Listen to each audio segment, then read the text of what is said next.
اعوذ باللہ من الشیطان الرجیم بسم اللہ الرحمن الرحیم یا ایہا الناس اعبدوا ربکم الذی خلقکم والذین من قبلکم لعلکم تتقون صدق اللہ العظیم۔ سورۃ البقرہ کی آیت نمبر 21 کی تلاوت کی ہے۔ اللہ رب العزت نے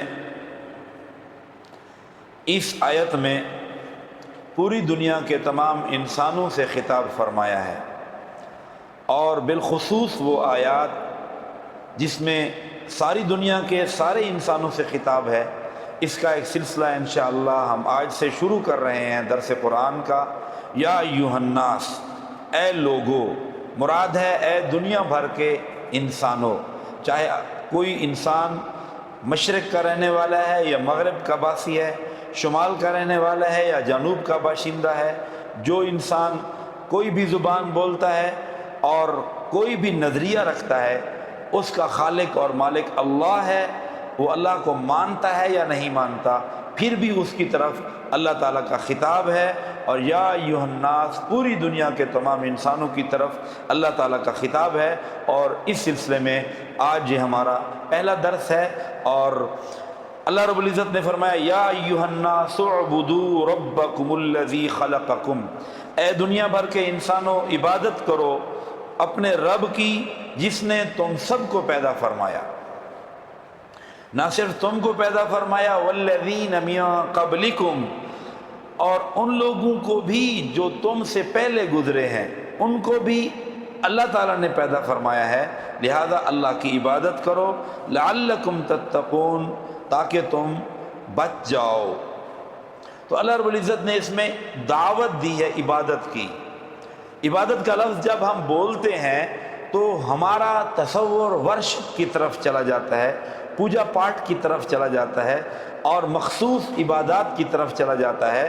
بے شک عبادت، نماز بڑی عبادت ہے، روزہ بڑی عبادت ہے، حج بڑی عبادت ہے، اور ان کی بہت زیادہ ویلیو ہے اسلام میں، لیکن عبادت کے لفظ کو سمجھنے کے لیے اس کے بنیادی ماخذ کو دیکھنا ہوگا، بیسک میٹر کو دیکھنا ہوگا، بیسک روٹس کو دیکھنا ہوگا۔ عبادت کا لفظ عبد سے بنا ہے، عبد کہتے ہیں بندے کو، اور بندے سے مراد غلام یہاں پہ ہے۔ تو غلام کون ہوتا ہے؟ جس کی اپنی کوئی مرضی نہیں ہوتی۔ اللہ کی عبادت کرو کا مطلب یہ ہے کہ اپنی مرضی والی زندگی چھوڑ کے میری فراہم کردہ ہدایات کے مطابق زندگی گزارو، من چاہی کو چھوڑ کر رب چاہی پہ آ جاؤ۔ جی ہاں، جس طرح آج آپ منڈی میں جاتے ہیں گائے خریدنے کے لیے، بیل خریدنے کے لیے، بکری بھیڑ خریدنے کے لیے، ایک زمانہ تھا جب انسانوں کو اسی طرح بیچا جاتا تھا، خریدا جاتا تھا، انسانوں کی خرید و فروخت ہوتی تھی، اور اس عمل کو بہت زیادہ اہمیت دی جاتی تھی، اور انسانوں کا ریٹ لگتا تھا، یہ انسان اتنے کا ہے، یہ انسان اتنے کا ہے۔ تو انسان اپنے لیے غلام خریدتا تھا، اور غلام کی معاشرے میں کوئی اہمیت نہیں تھی۔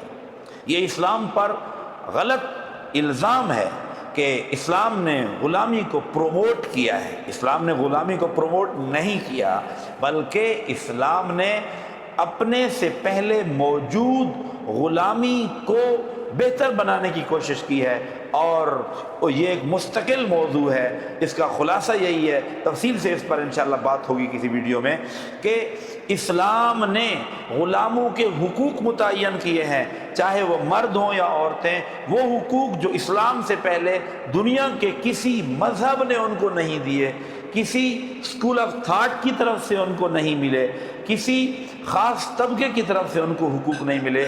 یہ اسلام کا طبقہ تھا جس نے حقوق عطا فرمائے، کس کو؟ انسانوں کو۔ جی ہاں، اللہ کے نبی نے فرمایا اخوانکم خولکم، یہ غلام تمہارے بھائی ہیں، جعلہم اللہ تحت یدی، اللہ تعالیٰ نے تمہیں ان کے اوپر آقا بنایا ہے، انہیں تمہارا ماتحت بنایا ہے۔ فمن کان لہ اخوہ، جس کا بھائی ہو، اب غلام کو بھائی کہا گیا ہے اسلام میں، اور اس کے لیے کیا ہے؟ فرمایا جو وہ خود کھاتا ہے اپنے بھائی کو وہی کھلائے، جو خود پیتا ہے پہنتا ہے اپنے بھائی کو وہی پہنائے۔ وَلَا تُكَلِّفُوهُمْ مَا يَغْلِبُهُمْ، اور غلاموں پر، ملازموں پر، درجہ چہاروں کے لوگوں پر ایسے کام کی مشقت نہ ڈالو جو ان کی طاقت سے زیادہ ہو۔ وَإِن كَلَّفْتُمُوهُمْ فَأَعِينُوهُمْ، اگر تم ان پر ایکسٹرا برڈن ڈالتے ہو، زیادہ کام دیتے ہو، تو اس میں ان کی مدد کرو۔ جی ہاں، یہ اسلام کا خوبصورت چہرہ ہے جسے چھپایا گیا۔ اسلام نے غلاموں کے، باندیوں کے وہ حقوق دیے ہیں کہ مستقل اس پر انشاءاللہ بات ہوگی۔ تو عرض یہ ہے کہ عبادت کا مطلب ہے غلامی، اور غلام کون ہوتا تھا؟ جس کی کوئی اپنی مرضی نہیں ہوتی تھی۔ ہم اللہ کی عبادت کرتے ہیں کا مطلب ہے اللہ کی غلامی کرتے ہیں۔ غلام جو کھانا چاہے گا آقا کا پابند ہوگا۔ کسی نے غلام خریدا، پوچھا کیا کھاؤ گے؟ اس نے کہا جو آقا کھلا دے۔ کیا پیو گے؟ جو آقا پلا دے۔ نام کیا ہے؟ جو آقا نام رکھ دے۔ آقا بڑا حیران ہوا۔ کیا پہنو گے؟ جو آقا پہنا دے۔ اس نے کہا تمہاری کوئی مرضی نہیں ہے۔ اس غلام نے کہا میرے آقا اگر میری مرضی ہوتی تو میں غلام ہی کب ہوتا۔ جی ہاں، غلام، عبد، عبادت کا معنی ہے بندگی، بندگی، اللہ کو راضی کرنا، یہ عبادت کا مفہوم ہے۔ اس اعتبار سے ہمیں عبادت کے اس وسیع تناظر میں جب اس آیت کو دیکھنے کا موقع ملا تو آپ دیکھ سکتے ہیں عبادت کتنی وسیع مفہوم رکھتی ہے۔ اور غلام، اس کے اوپر دو چیزوں کی پابندی ہٹائی گئی۔ لا طاعت لمخلوق فی معصیت الخالق، مخلوق کی اطاعت جائز نہیں ہے جس میں خالق کی نافرمانی ہو۔ اب غلام کو اگر آقا اللہ کے حکم کے خلاف کہے تو غلام پر آقا کی فرما برداری لازم نہیں ہے، اور غلام کے اوپر آقا کا ظلم کرنا بھی جائز نہیں ہے۔ اب اللہ تعالیٰ کے ہم بندے ہیں اور اللہ نے حکم دیا ہے اپنی عبادت کا، تو اللہ تعالیٰ سے یہ دونوں چیزیں محال ہیں کہ اللہ تعالیٰ وَأَنَّ اللَّهَ لَيْسَ بِظَلَّامٍ لِّلْعَبِيدِ، اللہ اپنے بندوں پر ظلم کرنے والا نہیں ہے، لہذا ظلم بھی اللہ تعالیٰ کی طرف سے نہیں ہو سکتا۔ اور اللہ تعالیٰ نے غلاموں کے حقوق بھی متعین فرما دیے ہیں، اور اللہ تعالیٰ کی ہر بات کو مکمل ماننا، چاہے اس کا تعلق ایمانیات سے ہو، عبادات سے ہو، معاشرت سے ہو، اخلاقیات سے ہو، اس کا تعلق سماجی امور سے ہو، جس بھی شعبہ زندگی سے اس کا تعلق ہو، اللہ کی بات مان کر چلنا، یہ اللہ تعالیٰ کی طرف سے ڈیمانڈ ہے۔ اور بینگ اے مسلم، ہم ہر نماز میں، ہر مسلمان اللہ کے سامنے تقریباً ہر رکعت میں یا پڑھتا ہے یا امام کے پیچھے ہو تو سنتا ہے ایاک نعبد و ایاک نستعین، اے اللہ ہم تیری ہی عبادت کرتے ہیں اور تجھ سے ہی مدد مانگتے ہیں۔ تو عبادت صرف اللہ کی ہے۔ تو اللہ تعالیٰ نے یہاں بھی یہی ارشاد فرمایا ہے یا ایھا الناس اعبدوا ربکم الذی خلقکم، اے دنیا بھر کے انسانوں عبادت کرو اس ذات کی جس اپنے رب کی۔ وہ رب کون ہے؟ جس نے تم سب کو پیدا کیا۔ اللہ تعالیٰ پیدا کرنے والے ہیں، خالق ہیں۔ جی ہاں، مخلوق میں غور کر کے خالق تک پہنچنے والوں کو اولی الالباب کہا گیا ہے، دوسرے مقام میں عقل مند ہے، لہذا خالق تک پہنچنا ہے ہم نے۔ اور دنیا بھر کے تمام انسانوں کو دعوت فکر ہے قرآن کی اس آیت کے ذریعے کہ اے دنیا بھر کے انسانوں، چاہے آپ ہندو ہو، سکھ ہو، یہودی ہو، عیسائی ہو، بدھ مت ہو، جو بھی آپ کا مذہب ہے، آپ کا خالق ایک ہے، اور وہ کون ہے؟ وہ اللہ ہے۔ اے دنیا بھر کے انسانوں، تمہیں اللہ نے پیدا کیا ہے، تم سب کا خالق، کریٹر اللہ ہے، اور وہ خالق بھی ہے اور الباری بھی ہے۔ اس نے پیدا کیا تم کو، اور آگے اللہ تبارک و تعالیٰ نے دعوت فکر دی ہے، نہ صرف تم کو پیدا کیا ہے بلکہ تم سے پہلے لوگوں کو بھی پیدا کیا ہے۔ جی ہاں، سب کو اللہ نے پیدا کیا ہے، اور اللہ تعالیٰ جب پیدا کیا ہے اللہ تعالیٰ نے دوبارہ بھی زندہ اٹھائے گا، اور اس کی دلیل اللہ نے کیا دی؟ بلا قادرین علی ان نسوی بنانا۔ اے دنیا بھر کے انسانوں، تم یہ سوچتے ہو کہ انسان کو دوبارہ کیسے زندہ کیا جائے گا؟ بلا قادرین علی ان نسوی بنانا۔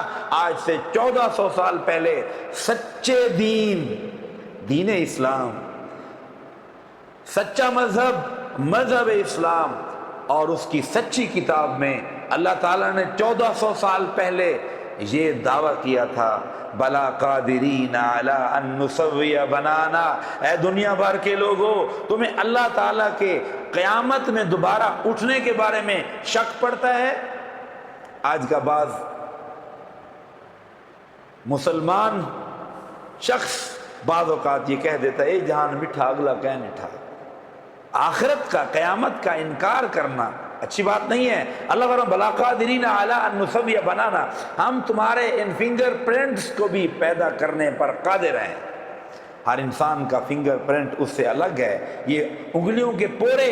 اے دنیا بھر کے انسانوں، تم یہ اعتراض کرتے ہو اللہ تعالیٰ بوسیدہ ہڈیوں کو زندہ کیسا کرے گا؟ اللہ نے فرمایا ہم تو تمہاری انگلیوں کے ان پوروں کو، ان فنگر پرنٹس کو دوبارہ زندہ کر دیں گے۔ جی ہاں، اس لیے دنیا بھر کے جتنے انسان موجود ہیں یا پہلے گزرے ہیں، ہر انسان کے ہاتھوں کے پورے فنگر پرنٹس دوسرے سے مختلف ہیں۔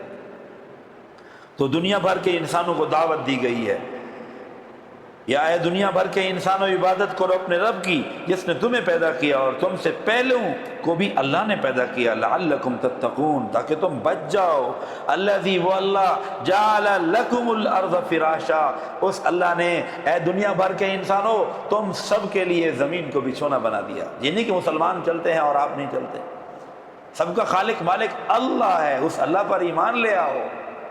اس نے تمہیں پیدا فرمایا ہے، اور اس اللہ نے تمہارے لیے زمین کو کیسا بچھونا اور فرش بنا دیا ہے۔ کتنی بڑی بھاری بھرکم گاڑیاں چلتی ہیں، لیکن زمین ماشاءاللہ فرش کا کردار ادا کر رہی ہے۔ والسماء بناء، اس اللہ نے آسمان کو چھت بنا دیا ہے۔ وانزل من السماء ماء، اس اللہ نے آسمان سے پانی نازل فرمایا، بارش نازل فرمائی۔ فاخرج به من الثمرات، اس کے ذریعے پھل اللہ نے پیدا فرمائے، اللہ نے پھل نکالے۔ رزقا لکم، تمہارے لیے رزق ہے، تم سب کے لیے رزق ہے۔ فلا تجعلوا للہ اندادا، اس ایک اکیلے اللہ نے یہ سب کچھ کیا ہے، کوئی دیوی، کوئی دیوتا یہ کام کرنے والا نہیں ہے، وہ اللہ ہی ہے، وہ اللہ ہی ہے۔ لہذا اللہ تعالیٰ نے فرمایا فلا تجعلوا للہ اندادا وانتم تعلمون، تمہیں پتہ بھی ہے اللہ کے علاوہ کوئی بھی یہ کام کرنے والا نہیں ہے، لہذا اللہ کے علاوہ کسی کو بھی اپنا ند نہ بناؤ، انداد نہ بناؤ، اپنا حاجت روا، مشکل کشا نہ بناؤ، منگتا نہ بناؤ، داتا نہ بناؤ۔ ساری کائنات کا خالق مالک رازق اور پوری دنیا کا نظام چلانے والا اللہ ہے۔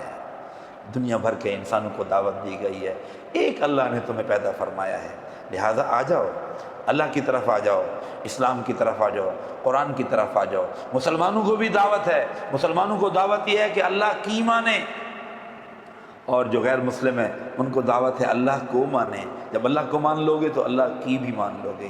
اللہ تبارک و تعالی ہمیں اپنی محبت عطا فرمائیں، اور دعا ہے اللہ تعالیٰ اس سلسلے کو مستقل مزاجی سے آگے چلانے کی توفیق عطا فرمائیں، اور ہمیں اس کے لیے قبول فرمائیں، اور دنیا بھر کے انسانوں کی ہدایت کا ذریعہ بنائیں۔ وآخر دعوانا ان الحمد للہ رب العالمین۔